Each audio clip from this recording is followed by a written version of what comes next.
Hallo, det er Ole. Hej Ole, jeg lige hører, har du set den der nye telefon? Hallo?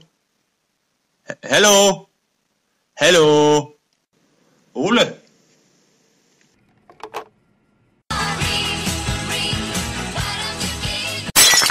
Jeg ringer på fredag, så ses vi på lørdag. Jeg kommer i bilen. Ring-a-ling-a-ling-ding-dong, please connect me to Prince Charming. Ring-a-ling-a-ling-ding-dong, be my hero, be my knight. I'm sending you an SLS.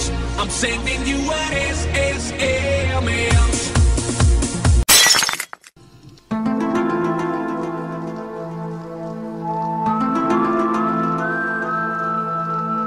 Velkommen til år 2022. Igennem årtier er telefonen blevet udviklet. 2022's telefon er en inkrementel innovation, altså en nyudvikling af et allerede eksisterende produkt. Årets telefon i 2022 er Zenix Pro Action, som er det helt nye inden for produktinnovation. Den er fleksibel og kan klappe sammen til ingenting eller bruges som armbånd. Det helt nye er, at du kan kommunikere via telefonens hologramstyring, som gør, at du kan være i kontakt med flere samtidig.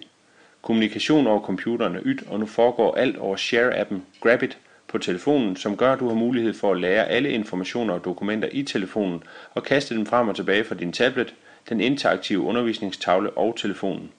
Udover telefonen er super smart, så er den også miljøvenlig, så telefonen via en ny form for råvareinnovation består af 100% genanvendt plads. Zenix Pro Action er med til at forlænge PLC-kurven for mobiltelefonen. Der er her tale om diffusionsfasen. Inventionen har skabt fremtidens telefon, der bliver en innovation, når det første armbånd er solgt. Så nu er det bare